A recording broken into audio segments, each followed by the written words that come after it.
मैं आप लोगों को एक ऐसा वीडियो बनाने जा रहा हूँ जो आप लोगों के लिए बहुत ही हेल्पफुल है। कल तक तो ये क्वेश्चन था सभी स्टूडेंट का कि सर 10th क्लास में किस तरह से 100% रिजल्ट हो, लेकिन अब जबकि रिजल्ट आ गया है तो अब बहुत सारे स्टूडेंट का ये क्वेरी है कि सर 10th क्लास के बाद हम लोग क्या करें।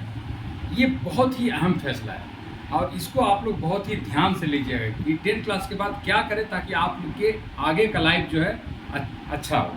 देखिए, सबसे पहले मैं आप लोग को, बहुत लोगों को तो ये पता नहीं है कि क्या क्या कोर्सेज होते हैं, इसलिए मैं इस वीडियो को बहुत अच्छी तरह से बनाया हूँ। ध्यान से देखिए।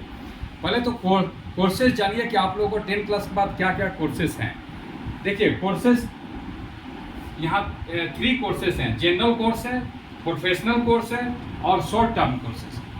अब हम लोग जो है प्रोफेशनल कोर्स और शॉर्ट टर्म जो कोर्स है इसमें बहुत सारे स्टूडेंट नहीं लेते हैं। अधिकांश लोग जो है जनरल कोर्स लेते हैं, जिस पे हम लोग आज अच्छी तरह से डिस्कस करेंगे। लेकिन अब शॉर्ट टर्म भी कोर्सेज जान लीजिए, प्रोफेशनल कोर्स भी जान लीजिए कि क्या आखिर ये क्या होता है। देखिए, शॉर्ट टर्म क्वेश्चन में diploma in hotel management, diploma in photography, diploma in cyber security, ये सारे कोर्सेस आते हैं जो मैंने ये छोटे मोटे कंपनी में आपको जॉब मैंने मिल सकता है। अब देखिए, प्रोफेशनल कोर्स में क्या होता है। इसमें कुछ बच्चे जो है जाते हैं, जैसे ITI का कोर्स करते हैं या पॉलिटेक्निक कोर्स भी करते हैं।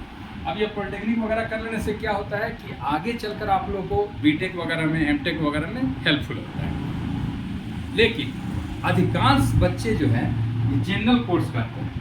अब इसको ध्यान से समझिएगा, जो आप लोग के लिए बहुत ही हेल्पफुल होगा। देखिए, जनरल कोर्स में क्या होता है। इसमें 10th क्लास के बाद या तो आप साइंस लेकर कर सकते हैं, साइंस, कॉमर्स और आर्ट्स, ये 3 कोर्सेस होते हैं, साइंस, कॉमर्स एंड आर्ट्स। अब अगर आपको साइंस है, अब देखिए हमारे समाज में क्या है, या आपके मम्मी पापा हो या कोई भी, या आपके टीचर हो, कोई भी बोलते हैं, अगर देख लेते हैं कि ये बच्चा बहुत ही अच्छा है, पढ़ने बहुत, तो मैंने टॉपर क्लास का, तो उसको जनरली बोलते हैं कि जाओ साइंस ले लो। एवरेज स्टूडेंट होते हैं जो न ज़्यादा अच्छा है, जो न ज़्यादा ख़राब है, तो वो जनरली मैंने आपका कॉमर्स में चले जाते हैं। और आर्ट्स के लिए, आर्ट्स तो ये सभी के लिए दरवाज़ा खुला हुआ है, चाहे टॉपर हो चाहे बेकार हो, सब लोग आर्ट्स जो है ले लेते हैं। अब मैं इसे अच्छी तरह से आपको समझाता हूँ और फिर आप डिसाइड कीजिए कि आपको किस कोर्स में जाना है। देखिए, साइंस, अगर आप साइंस लेते हैं तो इसमें PCM एंड PCB 2 कोर्स आपका चलेगा। PCM यानी कि फिजिक्स, केमिस्ट्री, मैथ, और फिजिक्स, केमिस्ट्री, बायोलॉजी, दोनों में फिजिक्स, केमिस्ट्री दोनों में कॉमन है। अगर आप इंजीनियर बनना चाहते हैं तो आप PCM लेकर चलिए, अगर आप कोई डॉक्टर बनना चाहते हैं तो PCB का कोर्स लीजिए। कहने का मतलब है, कुल मिलाकर साइंस लेकर के आप इंजीनियर, डॉक्टर जो है की तैयारी कर सकते हैं और बड़े बड़े आप डॉक्टर बनिए, इंजीनियर बनिए, साइंटिस्ट बनिए, इसरो में जाइए, इंडियन स्पेस रिसर्च ऑर्गेनाइजेशन में काम कीजिए। भाई ये आप पर है, ठीक है। अब उसके बाद आता है कॉमर्स साइड। कॉमर्स साइड से अगर आप पढ़ते हैं, अगर आपको ज़्यादा पैसा कमाने का है, ज़्यादा अकाउंट का नॉलेज है, ज़्यादा मैथ में है, तो ये आपका बैंकिंग सेक्टर में जाता है। जिस तरह से आप बैंकिंग में जाएंगे, या आपका चार्टर्ड अकाउंटेंट बनिए, MBA कीजिए, BBA कीजिए, तो ये अगर आपको इसमें इंटरेस्ट हो तो आप कॉमर्स ले सकते हैं। अब आता है आर्ट्स। आर्ट्स ये एक तरह से सभी का राजा है।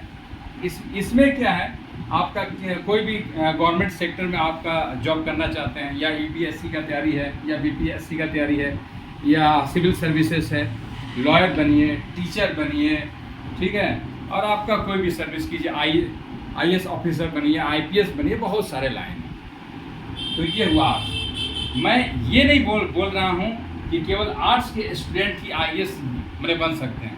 भाई साइंस के भी बहुत सारे बच्चे जाते हैं और ये जा भी रहे हैं, बहुत सारे एग्जाम्पल हैं। लेकिन एक बात को ध्यान में रखिएगा कि अगर आप साइंस लेते हैं तो आप इंटर के बाद जो है कॉमर्स भी कर सकते हैं, आर्ट्स में भी जा सकते हैं। लेकिन अगर आप आर्ट्स के स्टूडेंट हैं तो आप आर्ट्स से साइंस 12th क्लास के बाद नहीं ले सकते हैं। इस बात को ध्यान में रखिएगा। अब आप डिसाइड कीजिए कि हमें साइंस, डॉक्टर, इंजीनियर बनना है, बैंकिंग में जाना है, या सिविल सर्विसेज या EPSC वगैरह का तैयारी करना है। अब ये आप पर डिपेंड करता है। लेकिन जो इस वीडियो का जो मेन थिंग है, जो मैं अब बताने जा रहा हूँ, इस बात को आप ध्यान से गौर कीजिए। कोई भी डिसाइड करने का पहले 2 बातों को ध्यान में रखिएगा कि आपकी फैमिली बैकग्राउंड कैसा है, मतलब आपका इनकम पैसे का कैसा है, फैमिली बैकग्राउंड कैसा है और आपका स्ट्रेंथ कैसा है। अगर आपका फैमिली बैकग्राउंड सही नहीं है तो मेरा एडवाइस है कि आप ये सेक्टर छोड़ दीजिए। क्यों? डॉक्टर इंजीनियरिंग का पढ़ाई में भाई सीधी सी बात है, पैसा लगता है। अगर आपका फैमिली बैकग्राउंड सही नहीं है तो आप इसमें मत जाइए। और दूसरी बात, अगर आपका फैमिली बैकग्राउंड सही है तो आप जाइए। दूसरा मेन इंपॉर्टेंट है, अपना स्ट्रेंथ देखिए कि आपका स्ट्रेंथ कैसा है। अब पता चला आपका मैथ सही नहीं है और आप जो है सपना देख रहे हैं इसरो में जाके सर्विस करेंगे, तो भैया ये संभव नहीं है, आप छोड़ दो, साइंस मत देखो सपना। और किसी के बोलने में, किसी के बहकावे में आप मत आइए। ये मेरा आपसे एक अच्छा सलाह है। मैं एक कहानी बताता हूँ। 2 स्टूडेंट थे। एक स्टूडेंट ने 10 क्लास पास किया तो उसके बहुत सारे दोस्तों ने साइंस लेके मैंने पढ़ने लगे। उन लोगों के देखा देखी वह स्टूडेंट ने भी साइंस ले लिया। आगे चल के क्या हुआ, 10 क्लास में 1 साल फेल हुआ, 2 साल फेल हुआ, पढ़ाई छोड़ दिया, काम खत्म। एक और एग्जाम्पल दे रहा हूँ। एक स्टूडेंट ऐसा था जो मम्मी पापा के या घर वाले के प्रेशर में आकर के उसने साइंस ले लिया। अब क्या हुआ, वह 1 साल फेल किया। फेल करने के बाद जो है फिर वह जो है अब जब दिमाग आया तो उसने साइंस में आर्ट्स में आकर के चेंज करा दिया। तो इसका मतलब क्या हुआ, आपका अगर एक गलत डिसीजन आपके लाइफ को इफेक्ट कर सकता है। तो माय डियर चिल्ड्रन, आप लोग बहुत ध्यान से आप लोग इसका सिलेक्शन कीजिएगा कि 10 क्लास के बाद आप लोग को किस में जाना है। और भी अगर क्वेरी हो तो आप कमेंट बॉक्स में आकर के आप मुझसे क्वेश्चन कर सकते हैं।